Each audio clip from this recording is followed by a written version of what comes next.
Muy buenas tardes. Hoy, una nueva cita en Música y Racks. Tenemos un invitado muy especial. Él es un bogotano, sociólogo de la Universidad Nacional con formación en investigación musical. Ha sido ponente en importantes congresos académicos a nivel nacional e internacional con temáticas asociadas a la investigación de fenómenos musicales desde las ciencias sociales. Le damos la bienvenida el día de hoy al maestro Oscar Santos. Maestro, muy buenas tardes. Hola, muy buenas tardes. Muchas gracias por la invitación. No, pues nosotras estamos felices que hayas aceptado esta maravillosa invitación.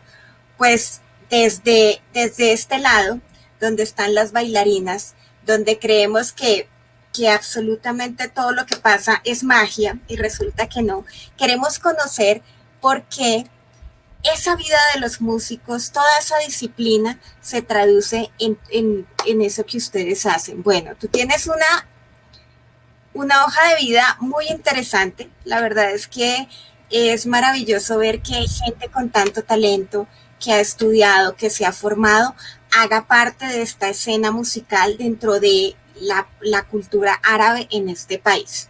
Lo primero que vamos a hacer, y es que te voy a preguntar, es que me definas a Oscar Santos en 6 palabras y qué nota te representa y por qué.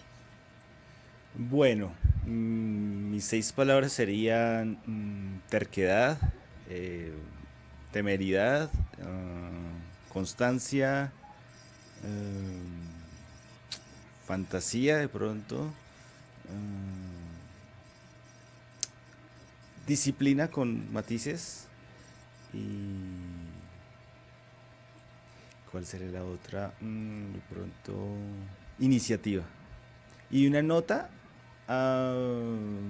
musical, yo pondría, bueno, pondría una escala, sería un sol menor, porque muchas de mis obras favoritas están en esta tonalidad y se parece mucho a muchos makam en la música árabe que son emparentados con estas notas que tiene el sol menor. Wow, mira qué interesante. Bueno, ahí hace parte de ese universo que te rodea. Bueno, la infancia.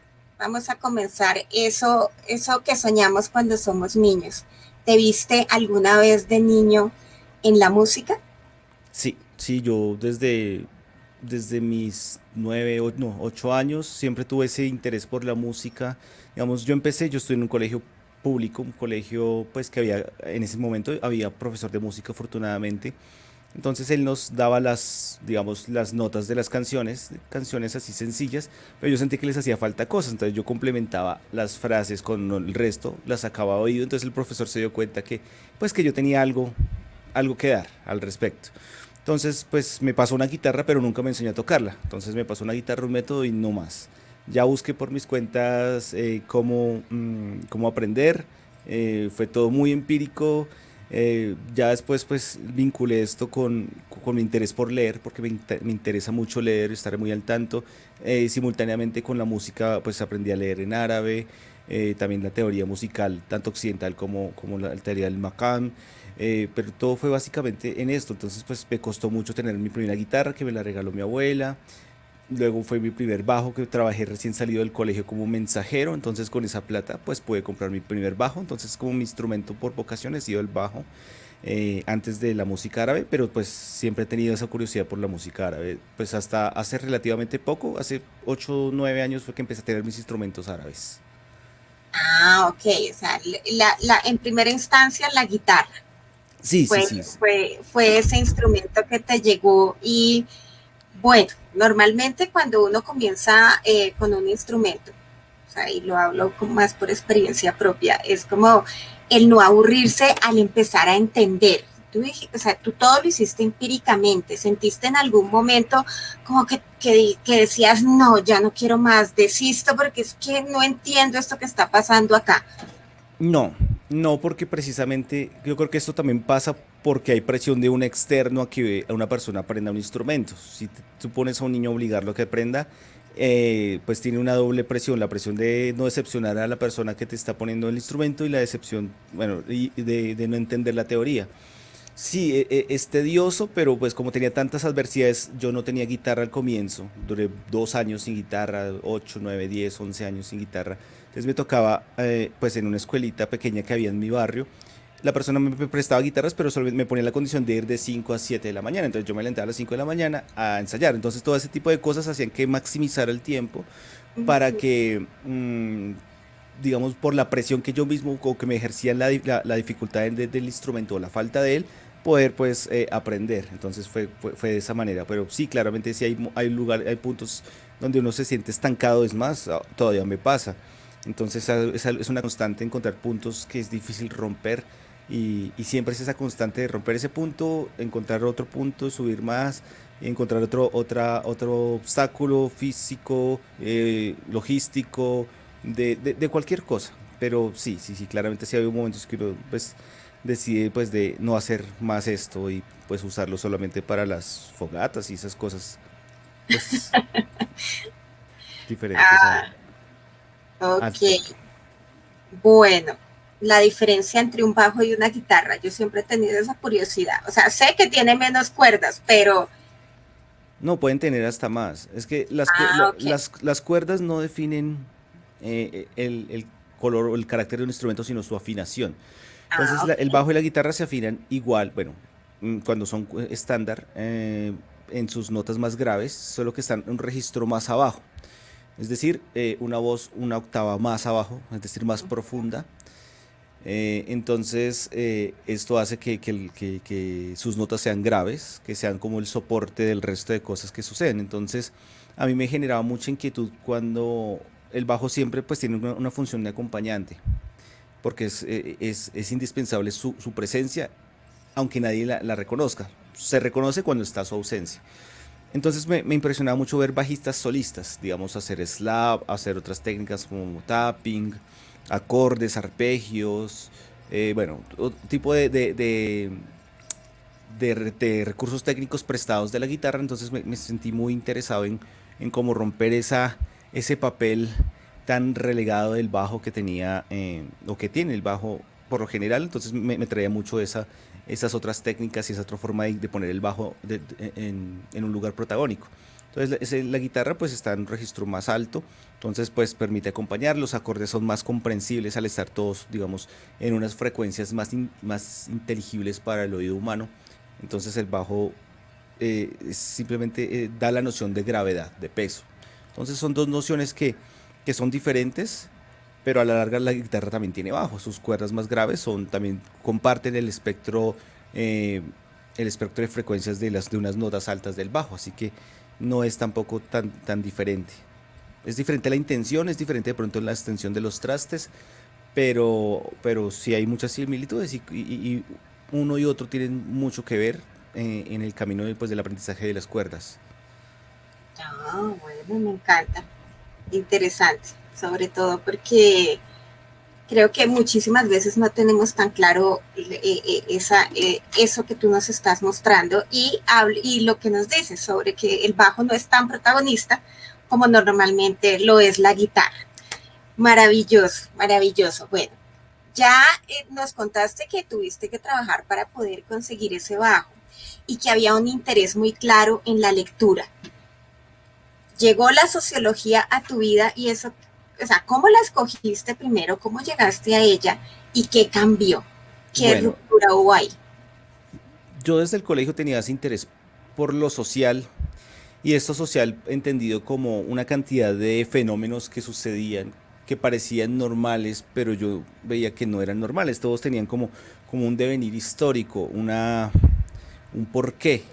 Y además del porqué, cuando trabajé de mensajero, eso acentuó también mi interés por la investigación social. Veía como fenómenos bastante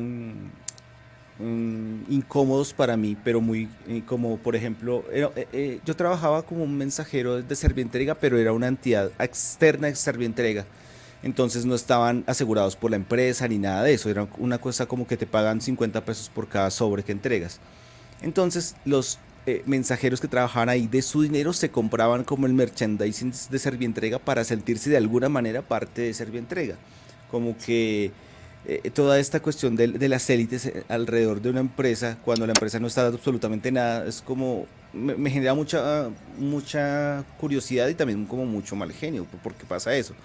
Entonces, y también cosas absurdas, digamos, en un edificio grande tú entregas 50 sobres, entonces esta empresa cobra los 50 sobres a su cliente, pero te pone una sola guía, entonces estás en realidad entregando uno. Entonces, en realidad, entonces todo ese tipo de cosas que parecen normales, a mí me parecían desastrosas, me siguen pareciendo desastrosas.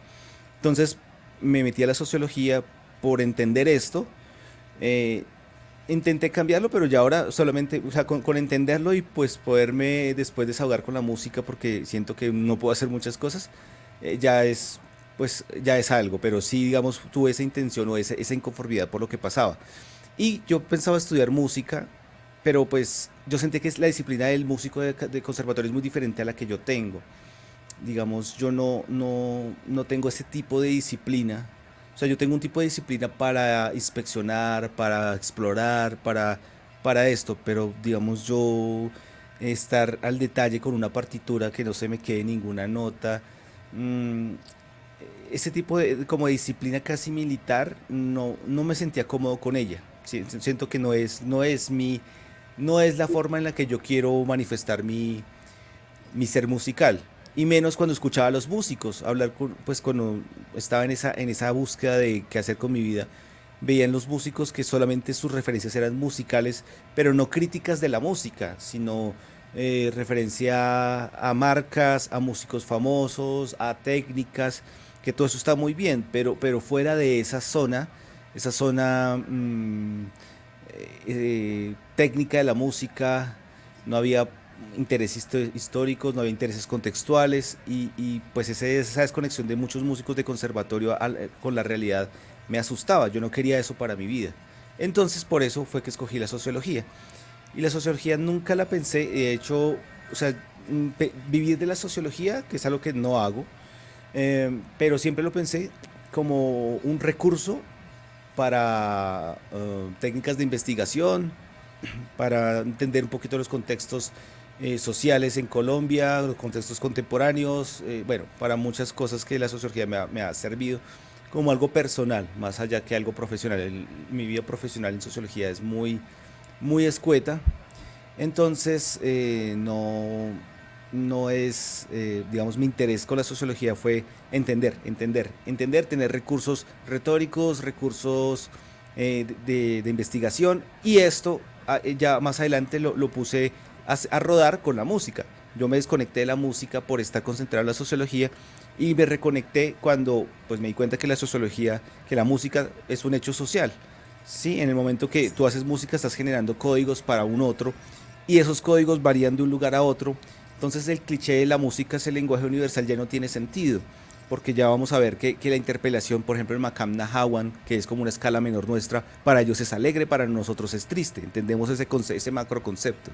Entonces, esa sociología de la música me empezó a atraer. Entonces ahí fue donde empecé a salir del país. Estuve en Argentina, estuve en Chile, estuve en varios países de América Latina, como en congresos de antropología y sociología, sobre todo en temas colombianos, en temas de música colombiana, como la música tenía un lugar especial en la formación de una sociedad. Wow, qué interesante. Dentro de lo que estuve leyendo sobre ti, decía investigación en fenómenos musicales, que tiene que ver Sí, mucho con lo que me estás diciendo. ¿Cuáles son, o sea, cuáles son esos fenómenos? A qué te llevó? ¿Qué encontraste? bueno, ahí me estoy refiriendo, un fenómeno musical es simplemente un hecho social donde la música tiene un lugar protagonista y además eh, que afecta, pues digamos, otras esferas de la realidad social. Digamos, mi tesis de grado fue el tropipop. El tropipop tiene unas características muy singulares. O sea, a mí no me gusta en absoluto. Esa es la otra cosa, que no siempre tienes que estudiar lo que te gusta, simplemente lo que te interesa. El tropipop vino en un momento bastante singular de la reconstrucción de la nación colombiana, ¿sí? De 2002, 2001 a 2006 más o menos, que fue exactamente el primer periodo del uribismo. Entonces fue pasar de toda esa desazón del final del siglo XX, después de Andrés Pastrana, después de todo como ese odio acumulado a la guerrilla como la única fuente de nuestros problemas. Uh -huh. Entonces el tropipop funcionó bastante porque revitalizó el orgullo nacional que estaba muy caído, esa vergüenza de ser colombiano. Entonces revitalizó a través de de una música fresca, de una música local, una música que suena local, tiene conatos de lo local en los timbres, en las letras, en los contextos, pero suena como algo de pop que se puede digerir en cualquier otra parte. Y además es música que tiene ese contexto de lo tropical, del trópico, o sea, asociado a lo trópico, a lo caliente, al arquetipo que se nos puso en el siglo XX de lo que era América Latina, pero pues era básicamente música urbana, música de Bogotá.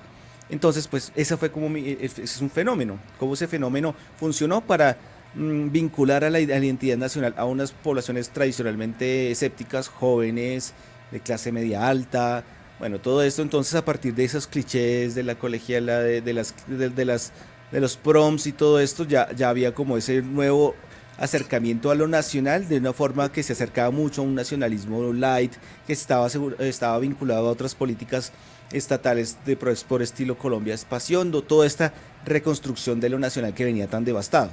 Entonces me interesaba mucho entender cómo funcionaba esto en la medida de que sí dice cosas de la sociedad, que la música, o sea, sus timbres, o sea, los recursos sonoros son políticos también. Eh, no quiero decir la desfachatez de lo personal es político, es una frase muy sacada de contexto, pero sí que el hecho de que yo coja un acordeón, pero que recuerda el timbre del vallenato, pero no está tocado con la lógica del vallenato ni con la técnica del vallenato, que es incluso cromático, no diatónico, bueno, son una cantidad de circunstancias que hacen que ese sonido suene parcialmente cercano, pero no lo suficiente para recordarnos nuestra tradición de acordeones, por ejemplo. Bueno, en fin, esas son muchas cosas, me dan como cosa extenderme, pero a eso me refiero un fenómeno, como bueno, algo que hizo que da cuenta de su procedencia, de su afectación en el contexto y también de su retórica en términos de lo político. Oh, o sea, me encanta porque la verdad es que yo creo que muchas de de las personas, no solamente en este país, sino en el resto del mundo, o sea, no pensamos en la música más allá de que suena bueno, la puedo bailar, la puedo cantar, o simplemente, bueno, porque suena, sino que hay un contexto muy, muy grande y todo lo que acabas de decir, o sea, súper interesante. La verdad es que, pues, lo que dices, el Tropipop sí hizo parte como de algo que fue, pasó y, bueno, una que otra canción quedó por ahí en la memoria. Bueno, tú ahorita nos dijiste que estuviste viajando por varios países de Latinoamérica. O sea, cuando uno sale de su Colombia y va a exponer, a mostrar su trabajo en otros países, o sea, a ti qué, o sea, ¿qué sentías en ese momento de estar hablando, o sea, mostrando tus investigaciones y de estar exponiendo desde Colombia al mundo?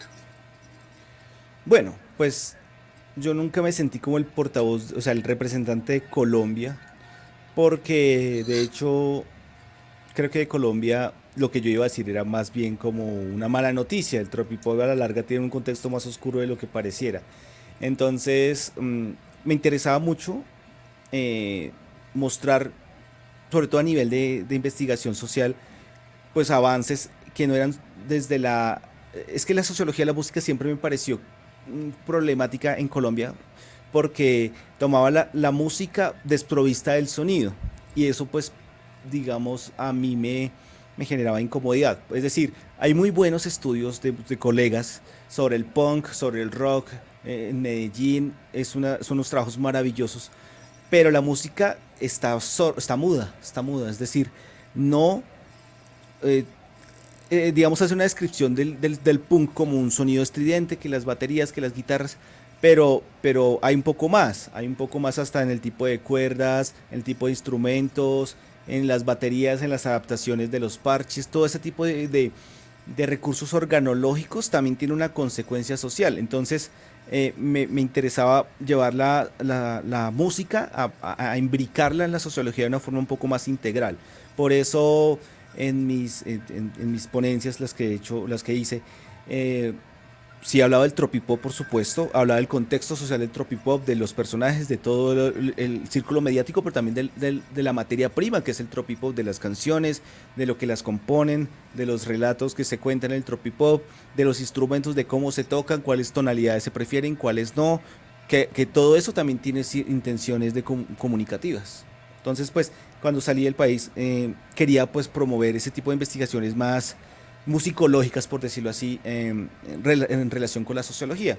Entonces fue algo que llamó la atención porque yo iba a congresos no de músicos, sino de sociólogos o de antropólogos. Entonces iba al Congreso, el Congreso Nacional de Antropología en Buenos Aires, al Congreso de Estudiantes de Antropología y Arqueología en Tarapacá, en Chile, bueno, en el Narica, bueno, en un coloquio sobre música y sociedad en Lima. Entonces todo esto llegaba como mucha información a la que los sociólogos no les, digamos, les teme un poco, les teme y les incomoda un poco. Pero pues creo que es justo y razonable dar cuenta de la materia prima, así uno no sea músico, pero pues dar cuenta para que esto tenga una correlación más sincera del fenómeno que estamos tratando. Exacto, además que normalmente cuando empiezas a incomodar es cuando empiezas a hacer que piensen más y que las cosas empiecen a cambiar. O sea que eso también está bien, porque es que siempre estamos viendo en que el que propone algo que es diferente, entonces no, ya no funciona, no, pero al contrario, hace que las cosas cambien y que las estructuras busquen otra forma de manifestarse. Bueno, una cosa, curiosidad, o sea, tú me has hablado de tus investigaciones, todo eso. ¿En qué momento llega la música árabe a tu vida? Que tú dijiste, bueno, ¿y esto qué es? ¿Por qué se Bueno, escucha así? bueno, a mí llegó como le llegó a todo el mundo.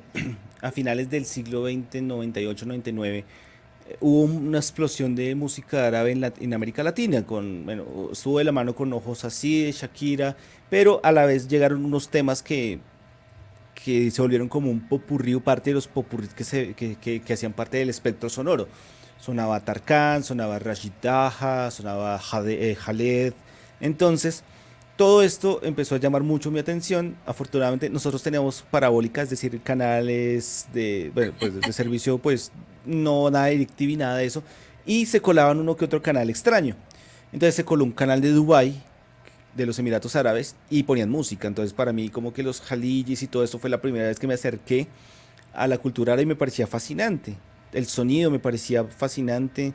Ya después de, entonces yo pues consumía ese material a mis 9 10 11 años y pues ya después aprendí, digamos, árabe, pues a leerlo, escribirlo en la Luis Ángel Arango, con un diccionario, así letra por letra, haciendo planas, todo esto.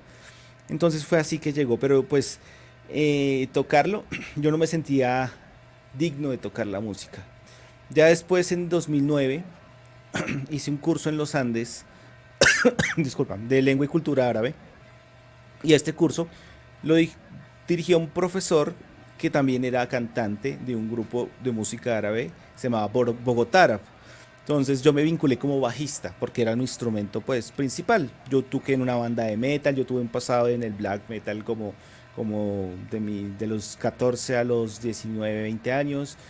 Después de eso pues me acerqué a otro tipo de músicas, al world music que comúnmente llaman. Entonces con Bogotá fue mi primera vez en un escenario, toqué en Uniandinos, fue mi primera vez tocando, tenía 21, bueno, no me acuerdo, y ahí fue donde empecé a tocar música árabe.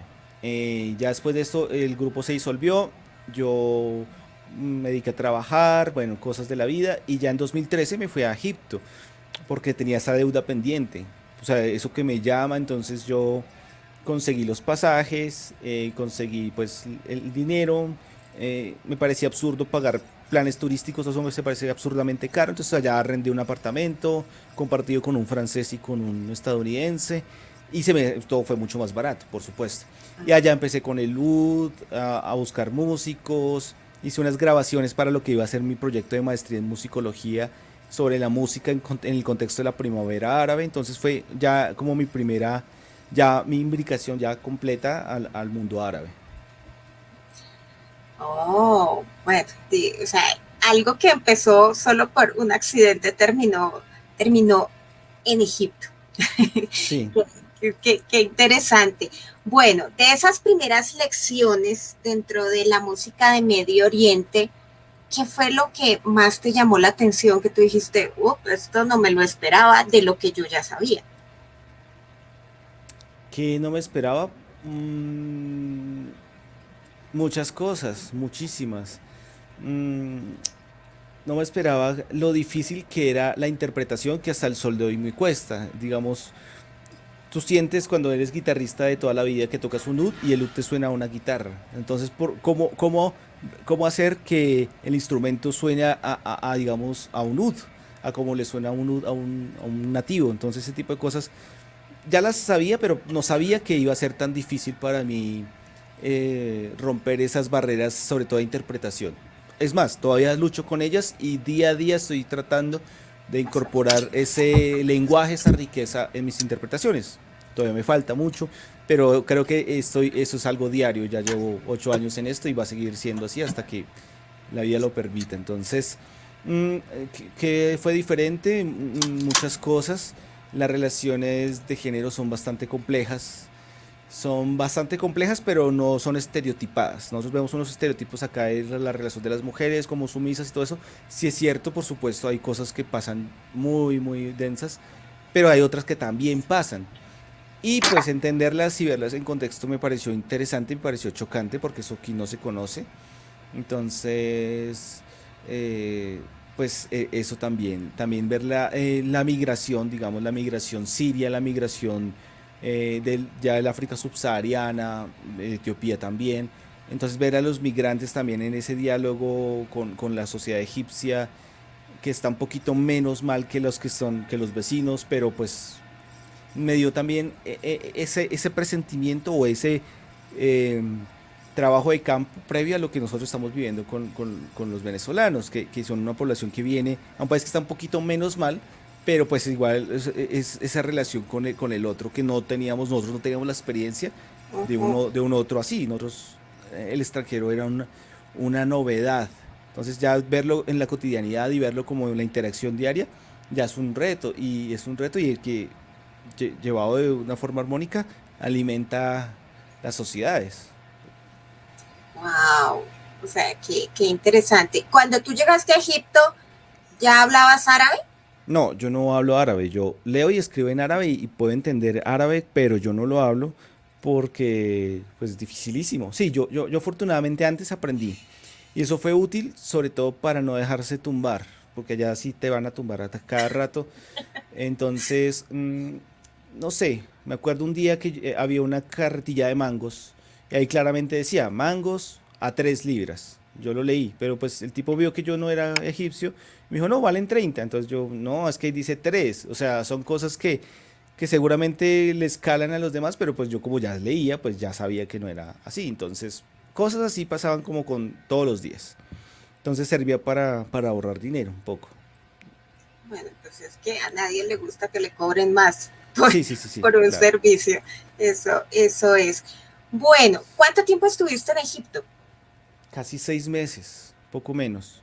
Uy, es bastante tiempo. Y allá, ¿cuáles fueron esos instrumentos que ya empezaste ya a trabajar, que tú dijiste, esto me gusta, esto me suena como algo diferente?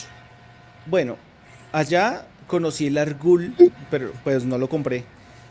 Compré unos Nai, pero eran de muy mala calidad. Y compré el Ud que tuve hasta muy poco. Yo me dediqué fue al Ud. Entonces yo la verdad no llevaba tanto dinero para comprar instrumentos, pero pues eh, fue como esa puerta, pues porque la relación entre el Ud y la guitarra se me hacía más cercana que con el canon o con otros instrumentos que por su constitución se me hacían más distantes de lo que yo ya tenía experiencia.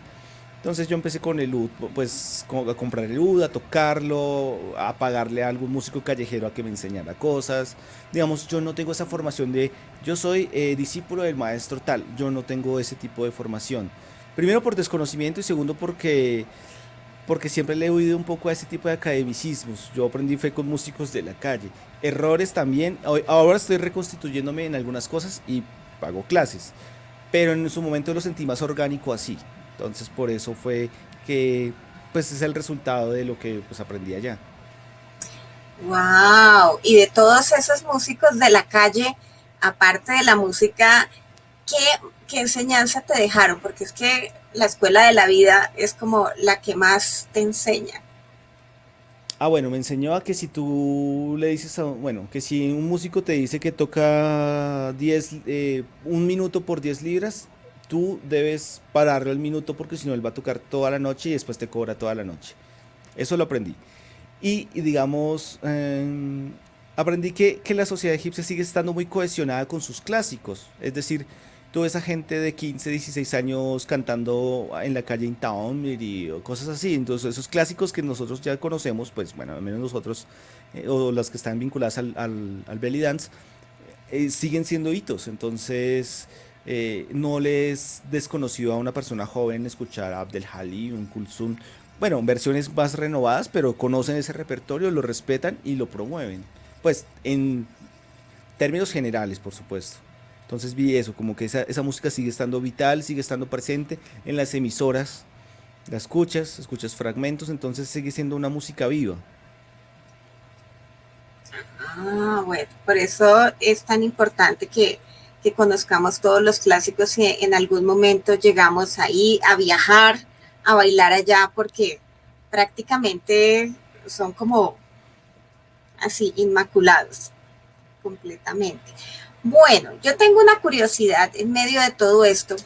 Tú tuviste la oportunidad de tener una formación académica. La música llegó a ti y tú pues de todas maneras fuiste disciplinado, estudiaste, aprendiste. ¿Tu familia qué pensaba de esto? O sea, como, ¿para dónde va Oscar? ¿Qué es lo que está pensando? ¿Qué es lo que va a hacer?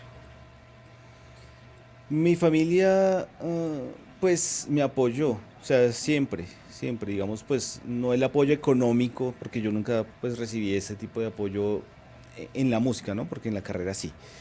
Pero, pues digamos, me dejaban hacer. Entonces, ese mismo dejarme hacer me permitía a mí circular, pues no me impulsaban a hacer nada, pero tampoco me retenían. Entonces, para mí, como eh, quitarme esa carga de no, pues que a ellos no les está afectando, pues lo que yo hago, pues me dio pie a hacer cosas. Entonces, pues obviamente se preocuparon cuando viajé a Egipto y cosas así. Pero no, digamos, pues ellos ya están habituados a que yo que ya pues cada vez tengo más instrumentos, pues ya llevo 8 años tocando con Alcántara Latina, entonces, mentira, 6 años. Entonces ya saben que eso hace parte y han ido a mis conciertos. Entonces ya, pues, digamos, lo vieron como con una distancia prudente, pero pues de esa forma me apoyaron. Creo que para mí es un apoyo importante ese. Sí, claro que sí, porque el solo hecho que ya tú veas a alguien de tu familia sentado en el público, eso te da susto, pero también te da unas ganas muy, muy grandes de saber que ahí están presentes. Bueno, me parece súper bien. Yo quiero saber, bueno, tú ya nos hablaste que de Egipto quedaste con el UD, ¿verdad? Que también le llaman la UD. O sea, ¿por qué los dos nombres? Bueno, es que en realidad la ud es como una hispanización del ud. La palabra ud es madera, es simplemente un trozo de madera que suena. Entonces, el ud como madera, pues fue su nombre genérico y de ahí, pues, por muchas relaciones y parentescos de la organología, pasó a Europa, pues también por la ocupación islámica en la península ibérica, bueno, también en el Renacimiento hubo como un creciente interés por desarrollar diferentes tipos de instrumentos. Entonces, eh, el ud en español, el español medieval era femenino, la ud. Entonces, pásame la ud. Entonces, la ud Ah, quedó ok. como pásame la madera, el pedazo de madera. Entonces, se hispanizó como laúd y de ahí también se desarrollaron otros instrumentos ya contrastes, a diferencia del ud, que no los tiene, instrumentos también con cuerdas dobles y de ahí pues empezaron como esos caminos que forjaron el desarrollo de la guitarra, de la vihuela, de la bandurria, de todos esos instrumentos cuya constitución era una caja y un brazo y unos trastes, que fue como todo ese despliegue organológico que vivimos, bueno, que vivió España y bueno, Europa en general y que se vino a América a través de la conquista de la colonia. Disculpa, tengo que hacer algo, tengo que conectar el computador porque se va a acabar la batería, entonces me prestas un No te minuto. preocupes, tranquilo, tranquilo, no te preocupes que igual yo edito.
Listo, maestro, ya otra Listo, vez. sí, sí, sí, sí, es que estaba a punto de morir la batería, pero ya encontré el cargador. No, tranquilo, no, no hay inconveniente. Eso es lo rico cuando uno lo hace así. Y Ay, luego sí. corta y pega y ya. Ay, qué bueno. No hay inconveniente. Bueno, ¿en qué terminamos? Pues que estabas hablando de Egipto, bueno, no sé. Ah, sí. Sí, ya. Nos estabas contando la historia del laúd. Ah, Ok. sí, sí, sí. Sí, ya. Bueno, entonces vamos a retomar y a ver, yo. Ok, bueno. Listo. Después de la historia del laúd, ya hay más instrumentos. ¿Cuáles son todos esos instrumentos que tú tocas? Yo estuve en una clase contigo y de verdad que vi muchas cosas y yo era, uy, qué emoción. Y tenías un canún. A mí el canún me encanta, me parece un instrumento como que habla, habla tantas cosas. ¿Cómo, Bueno, ¿Cómo fue ese encuentro con el canún? bueno, el canún llegó por fortuna. Tenía una chica muy, pues que fue en su momento amiga mía, se llama Carolina. Ella estuvo en Egipto, entonces yo quería un canún, pero es que los canún son muy costosos, muy costosos, 6 7 millones, 5 millones. Wow. Entonces es un precio que no estaba en capacidad de pagar. Pero me metí al OLX, como, sí, de Egipto, en árabe, entonces ahí encontré un canún, pues ya muchísimo más barato, pues porque el mercado local, pues, se negocia más barato. Entonces yo lo compré ahí.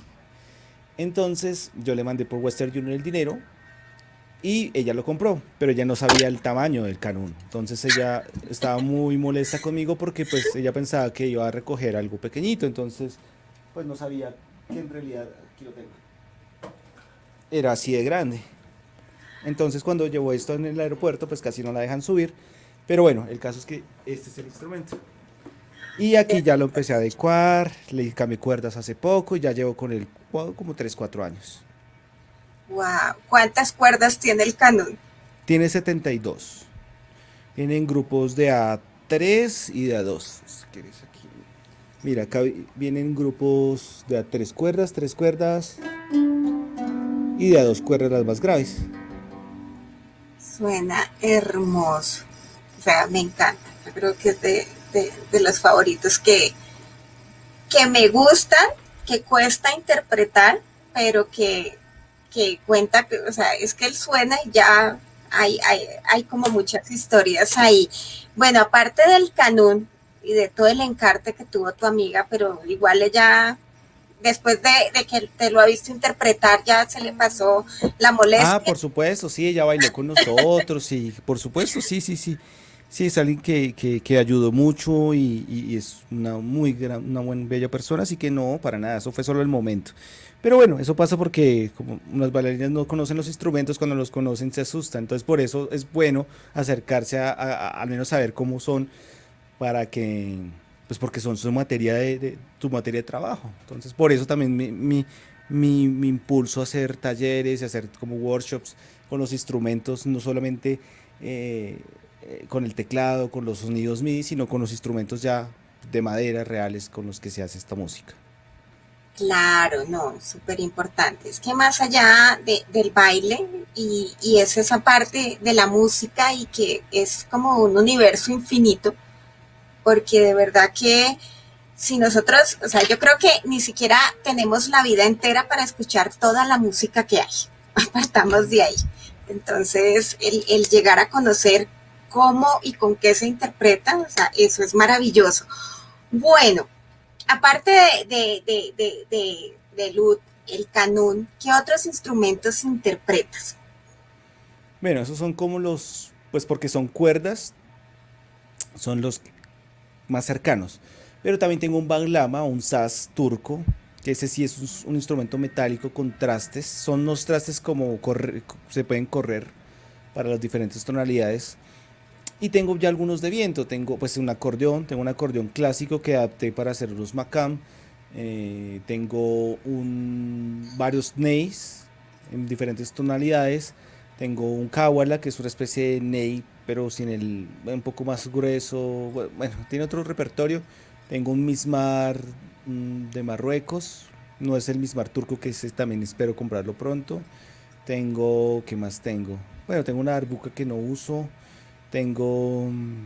No, básicamente son esos nomás. Bueno, y todos los interpretas.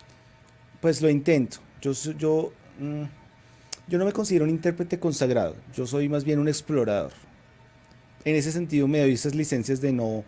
eh, de tocar varios instrumentos, pero digamos mi relación más cercana va a ser con el canón y con el oud, porque son, pues yo vengo de formación de cuerdas. Los demás son ese complemento para yo poder entender ese macro universo de la música árabe. Ah, bueno, y de todos esos, cuando estás tocándolo, ¿cuál es el que más te llena? ¿Cuál es ese que sientes? Porque uno la música la tiene como, la siente acá, la siente en la mente, la siente en el corazón o incluso aquí en el plexo solar. ¿Cuál es ese que te mueve el plexo solar y te eriza?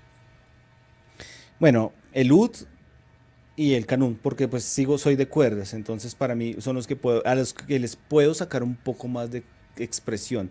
Los demás instrumentos, pues como soy un eterno aprendiz de ellos, estoy más concentrado en no dañar como las frases, en no meter mal el dedo. Bueno, eso también pasa en el oud. Pero estos otros instrumentos ya, pues como tengo más acercamiento a las cuerdas, me doy más la libertad de poder expresar a través de ellos. Ah, ok, ok. Bueno, el estilo es lo que marca la diferencia en el arte en general. ¿Cómo encontraste tú ese estilo que te caracteriza a ti, a Oscar? Es que yo todavía no sé cuál es mi estilo. O sea, yo, digamos, mis limitaciones construyen mi estilo en tanto que ya hay una forma de entender que puedo tocar. Mi estilo también fue bastante influenciado por la bossa nova. Hubo una época de mi vida que me interesaba mucho la armonía de la bossa nova. Entonces son cosas que yo casi nunca hago públicas, pero en cuanto a cómo tocar la bossa nova, esa armonía tan jazzística y pues las melodías de lo árabe. Eso siento que lo siento muy mío. Muy, sí. Y siento que mi estilo es como, como dialogante a otras cosas, con guitarra eléctrica, con bajo. mm, Me gusta lo clásico, pero siento esa necesidad también de hacer unas conexiones con otras cosas que han alimentado mi formación. Ah, bueno, me encanta eso de la bossa nova. Creo que ya he escuchado a muchos músicos donde la bossa nova prácticamente como que les ayuda a dar matices importantes a lo que hacen. Es correcto. Ay, qué lindo. Bueno, las composiciones. Cuando te sientas a componer, ¿haces como los antiguos griegos que se inspiraban en una musa? No, no. Yo siento que la composición viene como viene en el camino de estar trabajando, ¿sí? Digamos, digamos a mí, yo escucho un acorde o estoy así, yo hago acordes así random y escucho uno que me gusta, entonces yo lo anoto la progresión y veo hacia dónde va. Y ahí empiezo como a construir un colchón armónico y de ahí pues ahí construyo una melodía. O a veces grabo una melodía, no importa, la grabo, cojo las partes que más me gustan, sobre ellas duplico las armonías, bueno, las melodías con otros instrumentos, le genero su armonía, le busco una percusión. Bueno, es que son recetas que son, no hay un orden, esto sí, el orden de los factores no altera pues ese resultado. A veces otros músicos no pueden componer si no está hecha la armonía. Yo puedo pues de ambas formas, pero hay veces que de ambas me cuesta. Entonces, pues lo mejor siempre para componer es estar tocando, así sea sin ganas. Pero el tocar sin ganas pueden salir cosas que despiertan un chip en el oído y esto hace que se despierten las ganas. Entonces, creo que parto de eso. No toco cuando me inspiro, sino al inspirarme, al tocar es que llega la inspiración, llega después. Porque si no estoy tocando, no tengo como cómo inspirarme o cómo. Y otra cosa es escuchar muchas referencias, hay muchos grupos de Túnez, de Marruecos, bueno, de muchas partes, de tanto del mundo árabe como desde el mundo mediterráneo, que tienen unas cosas sonoras espectaculares que no llegan porque son muy, bueno, por un lado son muy recientes y la velocidad en la que circula la música pues no es la misma. No estamos como al corriente de lo contemporáneo en esos países. Entonces escuchar también es la base de inspirarse. Porque a veces los músicos les da miedo escuchar por no sentirse juzgados a que están copiando. Pero pues toda la música viene de inspiración de alguien, toda, absolutamente toda. O sea, no hay como un santo grial, como la música originaria que esta viene proveniente del cero y de ahí para allá provienen todo lo demás. No, todo tiene influencia de alguien. ¿Sí? Entonces, a Beethoven lo influyó Mozart, a Mozart lo influyó Bach, entonces así son cosas que, que pues pasan y tenemos que tener la sensibilidad y la honestidad de reconocerlo, que eso también hace parte del crecimiento. Wow, claro que sí. Eso es lo que, o sea, en el arte en general es de esa manera. ¿cómo le, o sea, ya tienes una composición, o sea, ya la lograste, ensamblaste todas esas piezas? ¿Cómo le pones la letra a eso? Cómo la nombras? O sea, ¿cómo buscas ese nombre que tú dices, bueno, esta se va a llamar, un ejemplo, Crepúsculo? Cómo llega uno a bautizar una creación? Pues de tantas formas. Por ejemplo, la última que creamos para una obra del Museo Nacional se llama Convulsión. ¿Por qué? Porque el contexto nuestro es profundamente convulsionado. Convulsión social, convulsión epidemiológica, convulsión económica. Entonces, pues es un lugar común, pero pues no me esforcé mucho en ponerle más cosas. Pero es eso, es una convulsión. Y el sonido es eso, es un sonido que se cruza uno con otro, es un sonido con un DAF que genera una especie de sensación de marcialidad que genera un poco de nervios. Bueno, pasan esas cosas. Y también otros tipos de experiencias. Hay otros temas que son, por ejemplo, eh, Integral, que es pues, mm, que tiene que ver con el diálogo con la otredad. El diálogo con la otredad me interesa mucho como tema, como recurso de composición, porque cuando hacemos música árabe estamos es dialogando con un otro. No estamos ni siquiera interpretando a un otro, estamos dialogando. Simplemente hacer una lectura honesta de nuestro conocimiento, de lo que hemos logrado, de lo que está pasando allá.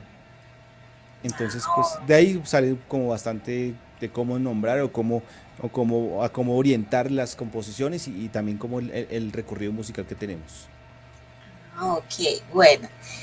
No sé de todo lo que te he escuchado decir, pero voy a hacerte la pregunta. ¿Existe una ecuación para ser un músico integral? No, empezando que yo no soy músico integral, entonces, pues a mí me parece que lo mejor que le puede pasar a uno, y pues que es lo que me puede pasar a mí, es que no desconectarme de la realidad me ha servido y no desconectarme de la interpretación también, ¿sí? Entonces procuro ser lo suficientemente sensible a la realidad, lo suficientemente disciplinado con el instrumento para no perderme y no desconectarme de alguna de las dos. Porque cuando hay un exceso de efecto de esa mezcla, de esa fórmula, es donde hay músicos enajenados o hay muy malos músicos activistas. Entonces por eso prefiero tal vez ser malo en ambas cosas, pero al menos equilibradamente poder dar cuenta de lo real y también de lo técnico. Ok, muy bien. Bueno, en toda esta carrera que lleva el arte, que lleva la música, ¿qué sacrificios has tenido que hacer? Bueno, el más grande, bueno, no muchos en verdad. Yo soy sociólogo y el 90% del trabajo como sociólogo es fuera de Bogotá. Entonces pues por supuesto, he trabajado como sociólogo fuera de Bogotá, en el Cesar, en la frontera con Venezuela. Bueno, he hecho otros trabajos, pero ya hace mucho no ejerzo, porque el salir de Bogotá me desconectaba de mi proyecto, de mis equipos, Entonces, por una decisión personal, he sacrificado mis ingresos, porque obviamente trabajar fuera, bueno, pues estos trabajos son mucho mejor pagos de lo que puedo hacer ahora, acá, de lo que hago incluso ahora. Entonces, estar en Bogotá es ese sacrificio que he hecho, porque si yo me voy a ganar más dinero, por supuesto, pero voy a perder pues lo que estoy haciendo, y esto para mí es, es, es una forma de vivir. No me refiero a económica, pero sí existencial y moral. Si no tuviera esto, pues no tendría sentido tener mucho dinero si no lo puedo invertir en instrumentos ni en formación, pues en esto que tanto pues me gusta. Ok, bueno, te voy a hacer una pregunta que es un tanto polémica, me dijeron la otra vez, pero, o sea, me parece divertida porque muchísimas veces desde el otro lado la gente ve solo, o sea, lo que se ve al frente. Alguna vez escuché al líder de una banda que decía o sea, ustedes ven lo que está acá, la tarima, el concierto, pero detrás de todo esto hay un montón de cosas. Entonces, ¿qué es lo más importante en la carrera musical? ¿La popularidad, el éxito o la fama? La popularidad, el éxito, la fama. Bueno, es que la popularidad, es que yo soy sociólogo y entiendo lo popular de otra forma. pero entiendo la popularidad como el grado de difusión de mi música. A mí me parece eso supremamente importante. De mi música más no de mi persona. Muchas veces yo ni siquiera me presento como Oscar, sino como Alcántara Latina pues que conozcan más eso que a mí. Entonces, soy exitoso en tanto una persona que no conocía la música árabe le gusta a partir de lo que escuchó de mí. Eso para mí es exitoso. Y bueno, la fama es algo que yo ni siquiera contemplo. Yo soy un músico muy minimalista, muy introvertido, y la música que yo hago es para un público muy pequeño. Bienvenido el que entre, pero no me interesa ni tampoco veo cómo, pues yo sí he hecho colaboraciones, pues he tocado con La Etnia, he hecho cosas con otros grupos, eh, y me gusta, pero eso no es fama, simplemente le estoy dando soy una especia dentro de sus recetas, y eso me gusta, ya creo que con eso tengo suficiente. Wow, bueno, mira, a mí me encanta, me encanta esta pregunta porque es que cada quien la responde de una manera distinta y es muy, o sea, muy sustanciosa, muy sustanciosa. Bueno, en este momento estás haciendo alguna exploración artística, tienes algo nuevo, antes de entrar a hablar de Alcántara Latina, que es como tu ensamble musical. Bueno, sí, ahorita estoy en una grabación. Me metí con un repertorio de un músico colombiano que se llama Gentil Montaña. Él murió hace relativamente poco. Es maravilloso, es como uno de los popstars de la guitarra. Y hay algo de ese repertorio que me parece maravilloso y lo estoy acondicionando a las cuerdas árabes. Entonces voy a hacer una obra de él. Me da un poco de miedo porque los músicos de formación como en colombianos son muy radicales, pero a mí, me da miedo, pero no me importa, al fin y al cabo. Entonces, estoy haciendo una adaptación de una obra de Gentil Montaña con Canún, Ud y Baglama. Va a salir pues, el otro mes, bueno, no estoy seguro cuándo. Estoy haciendo eso. ¿Por qué? Pues porque me gusta, es que no tengo otra respuesta. Y porque siento que pues la música de cuerda en Colombia no contradice que eso sean cuerdas, siguen siendo cuerdas, o sea, siguen siendo el mismo material, entonces es como, pues, como en la cocina expandió sus rangos de sabor en la medida de que a partir de una pequeña similitud pudimos asimilar una gran diferencia. Entonces, pues estoy en eso, estoy haciendo esa grabación, estoy editando una grabación ya con Alcántara, que es de un tema muy clásico egipcio que se llama Fakaruni. Entonces ya lo grabamos, entonces ya estamos editándolo, estamos pues por hacer el video. Wow, bueno, llegó el momento de Alcántara. Cuéntame, Alcántara Latina, ¿cómo nació y por qué escogieron ese nombre? Bueno, Alcántara Latina, recién yo llegué de Egipto, pues yo ya llegué con la necesidad de hacer música y de socializarme. Entonces en Facebook conocí a dos personas, a César Ortiz y a Catherine Serrano, que fueron mis acompañantes durante mucho tiempo. Luego vinculamos un bajista, he estado cambiando de músicos constantemente, pero con ellos dos empezó el proyecto. Nosotros empezamos, nuestro primer evento fue en una escuela que se llama Luxor, aquí en Bogotá, en la Octava Sur, y que el día de hoy el esposo de la dueña de esta academia es mi actual percusionista. Entonces como que la vida dio una vuelta enorme, pero esa fue nuestra primera vez, fue en el 2014, 2015, no me acuerdo, algo así. Y de ahí empecé como a ampliar el repertorio, a coger las partituras, a insistir en la necesidad de la interpretación más allá de la lectura de las pepas. Entonces, pues, con la única con la que sigo desde el comienzo es con Katherine. He cambiado de percusionistas, he cambiado de bajistas, de músicos de viento, por muchas razones. Por cuestiones de disciplina, de empatía, de tiempo, por cualquier cosa, pero con los que estoy ahora, con quien estoy ahora, me siento sumamente cómodo y pues ese es el proyecto que llevo. Ya pues hemos tocado aquí en Bogotá, en Cali, en Ibagué, en Barranquilla, Medellín, así en municipios de Cundinamarca y ha sido bastante interesante. Es difícil que en la competencia musical nosotros no tenemos ese dinamismo de mover un grupo vallenato, que tú lo mueves rápido, o un mariachi. Además que tiene mucho más arraigo popular. En cambio nosotros movernos es difícil por nuestros tiempos, por las tarifas, porque los instrumentos requieren como exigencias sonoras que a veces los lugares no tienen, entonces nos toca suplir a nosotros. pero igual, aún así, hemos tenido recepción, digamos, en el Museo Nacional hemos tocado unas 4 o 6 veces, hemos tocado en varias bibliotecas de la ciudad, en varias universidades.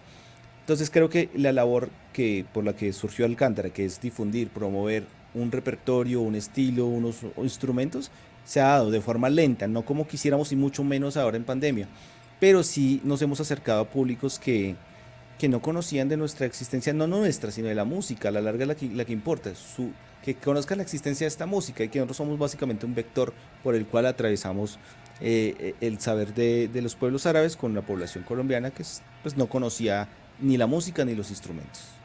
Ah, ok. ¿Y por qué Alcántara? ¿De dónde surgió el nombre? Bueno, yo tengo un amigo egipcio que vive en México y él me propuso, bueno, construimos el nombre porque Alcántara con Kaf, o sea, con Q, es es una mezcla del término alcántara de la España medieval, que es un puente, una alcántara, ¿verdad? Pero a la vez, pues, y alcántara en árabe se escribe con la letra Q, con la letra Kaf. Entonces, por eso alcántara tiene la Q y no tiene la C. Entonces, latina, pues porque somos latinos, eh, queríamos poner en el nombre como ese pueblo a tierra, que pues nuestra propuesta es hacer música desde acá, una lectura de la música de ellos, pues en un aprendizaje constante, pues desde acá. Entonces, pues es como recordar ese punto de partida, pero pues que estamos estableciendo un puente, por eso el cantar es un puente entre nosotros y ellos.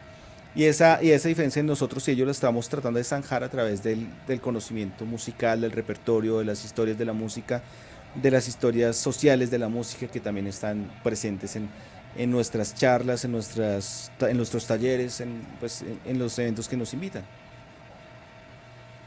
Wow, sí, yo tuve la oportunidad de estar en uno, en el Teatro EXI, en el año Uf, 2015, si no estoy mal. sí, Creo sí, que sí, sí, estabas comenzando.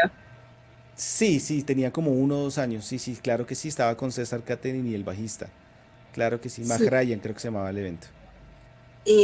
sí, nunca me pude grabar el nombre porque cuando estaba comenzando como que los nombres eran difíciles, pero sí y me llamó mucho la atención y sobre todo porque ese día hubo una cantante. Entonces fue como una nueva experiencia de ver como una orquesta, o sea, por decirlo así, o sea, ya como varios instrumentos y decía yo, wow, y qué lindo, y fue cuando ya empecé como a darme cuenta que pues que todo va más allá porque normalmente pues tú siempre que comienzas a bailar lo haces con una pista y muchas veces nos acostumbramos más a la pista y hay que empezar a buscar que hay que bailar con música en vivo, porque esa es como la esencia, ¿verdad? De poder entender realmente la interpretación o la canción.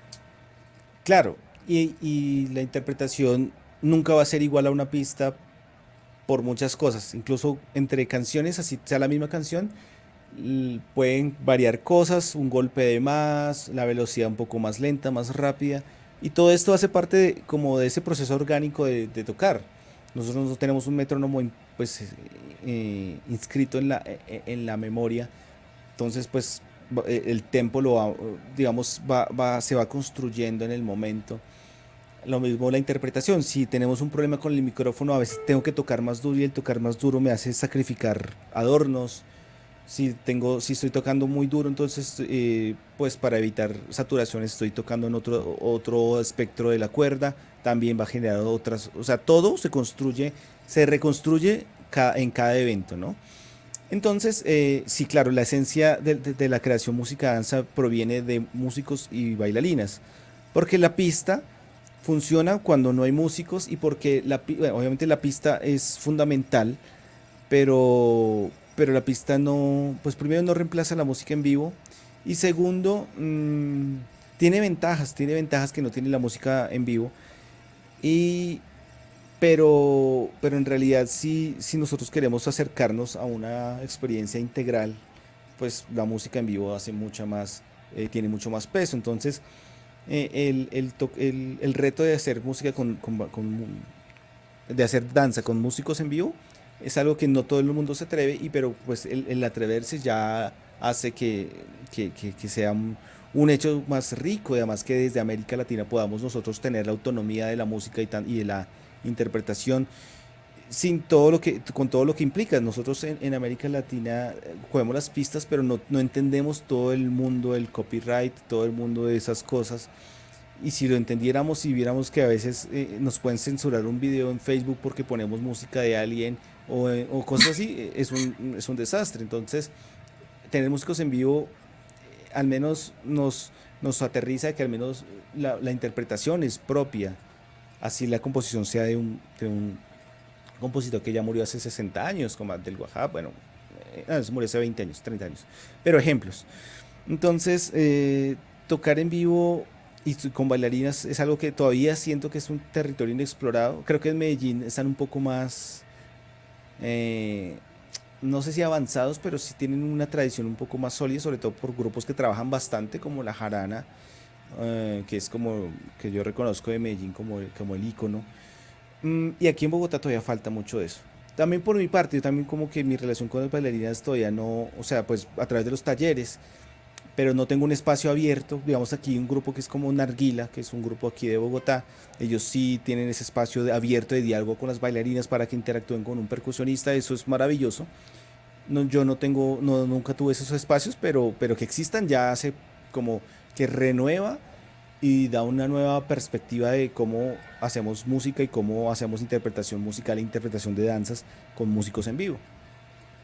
Bueno, esperamos que ya después de que pase todos estos temas en los que estamos ahora y que ya más adelante lo puedas tener, porque de verdad que sí es muy interesante, muy importante poder, poder bailar y sentir al músico en vivo. No es lo mismo. Incluso, o sea, para mí la experiencia fue, tuve la oportunidad de hacerlo alguna vez y fue otra cosa completamente diferente. Bueno, ya aquí estamos llegando al final. La verdad es que me encanta porque se nos pasó el tiempo rapidísimo, muy deliciosa la charla. Y parte de lo que tú estás haciendo ahora es música y sanación. Explícanos esto. No, yo la verdad no hago sanación porque no soy... No, yo lo que hice fue, bueno, tengo mi compañera que es musicoterapeuta. Ah, ok. Ella sí trabaja la musicoterapia, o sea, la música como terapia, pero pues yo, o sea, ella es la profesional en eso. Yo lo que hago yo soy su asistente, soy la persona que le ayuda con los instrumentos, con el material, pero todo ese proceso de hacer de la música un vehículo de sanar cosas, yo no sano, yo no soy... De hecho, Ah, ok. yo tengo una perspectiva bastante cientificista de la vida, pero sí sé que la música sí puede funcionar para, para hacer como engranar algunas trabas y algunos problemas emocionales que tenemos. Eso sí lo estoy completamente seguro. Entonces, sí, realizo estos procesos, pues, con Julie, que tiene pues, una razón social, en la que sanarte es a través del arte se sana, pero pues yo simplemente soy la persona que está a cargo de la creación musical, pero quien hace todo el proceso profesional es ella. Ah, bueno. Gracias por la aclaración. Sí. Porque si me habían dicho, mira, música y sanación. Igual yo tuve la oportunidad de estar en ese taller y me gustó muchísimo. Fue muy divertido y liberador. Entonces, también yo dije yo, bueno, vamos a preguntarle.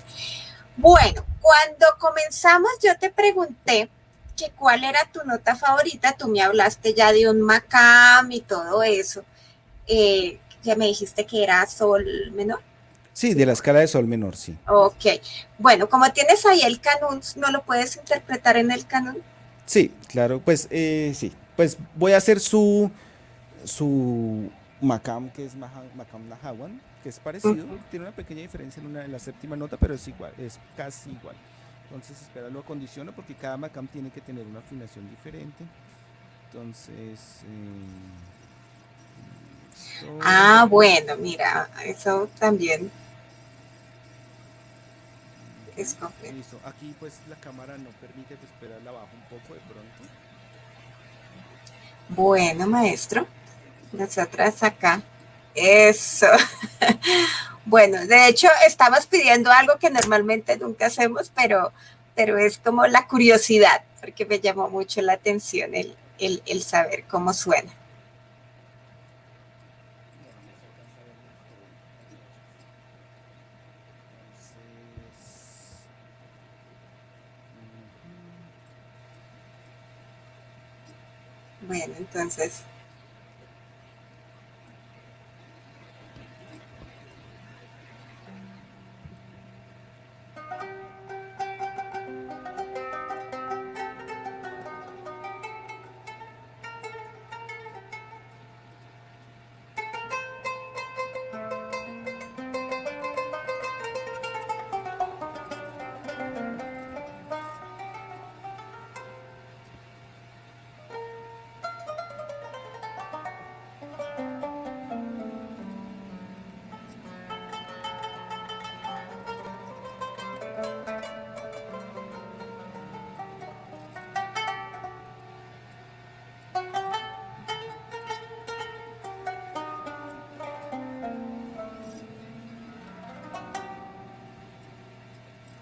wow, bravo, Muchas no, qué gracias. emoción, mira, se me pararon los pelitos.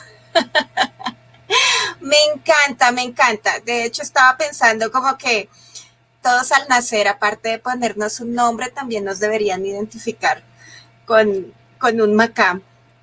Qué Claro. interesante, muy, muy interesante. Maestro, muchas gracias por aceptar nuestra invitación. De verdad que, que todo ese conocimiento, todo eso desde tu ser y el compartir y el mostrarnos tu vida, tus estudios, todas esas experiencias, o sea, nos hacen ver la música desde otro ángulo completamente diferente. Nos sentimos honradas por tu presencia. Gracias, gracias, gracias. Muchas gracias a ti y a este espacio. Fue maravilloso hablar de Te estas cosas que escuchas bajito. normalmente...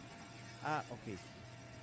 Bueno, muchas gracias a ti. Entonces fue un espacio en el que realmente, pues hablamos de cosas que nunca hablo, siempre me preguntan otro tipo de cosas. Entonces salirse de esa zona y pensar también en otro tipo de preguntas, de cuestionamientos, me pareció muy valioso pues lo valoro mucho. Estoy muy ansioso pues de ver, de compartir esta entrevista también con las personas que les interesa lo que yo puedo decir o hacer. No, claro, maravilloso, maravilloso porque es que eso es el arte. El arte se muestra desde muchos ángulos, desde la estética final, pero también todo lo que hay detrás para lograr eso. Entonces, para nosotros, de nuevo, es un honor. Gracias, gracias. Y bueno, para quienes en algún momento estén interesados en compartir con el maestro, ok, dame un segundo porque esto aquí a veces funciona cuando quiere y cuando no, no funciona. Bueno, quienes quieran hacer parte, o sea, tomar clases con él, quienes quieran contratar al Cántara Latina o quieran conocer su trabajo, está toda en Facebook, en Instagram hicieron algo con Luxor de Asisa y me encantó lo que es ahora, cada cual, o sea, puede ser clásica, pero la interpretación que ustedes hicieron, quedé como, wow, qué Ah, sí, linda, la hicimos cada uno en su casa. muy linda, muy, muy, muy linda. Muchas Y gracias. pues la parte de danza espectacular. Entonces, aquí quedan los datos. Entonces, lo único es de nuevo, gracias. Un beso muy grande, maestro. Invitado al espacio, si algún día quieres, con muchísimo gusto, aquí con los brazos abiertos, de que nos cuentes todos tus planes y todas tus cosas. Muchísimas gracias a ustedes. Bueno, maestro, feliz tarde para todos y queremos agradecerles por acompañarnos de nuevo otro viernes de música y racks. De verdad que eh, nos demoramos mucho en lanzar este espacio porque hay historias grandiosas. Entonces, recuerden suscribirse al canal, darme al video me gusta. Si quieren enterarse que subimos videos nuevos o que estamos en vivo, le dan clic a la campanita para que les avise cada vez que nosotras hagamos todo ese tipo de cosas. Entonces, muchas gracias y nos veremos en otra emisión de Música y Racks con alguien nuevo, alguien que pertenece a la música y que nos va a contar toda esta magia y toda esta historia que hay detrás. Un beso muy grande, las queremos, los queremos y que tengan un buen fin de semana. Adiós, adiós.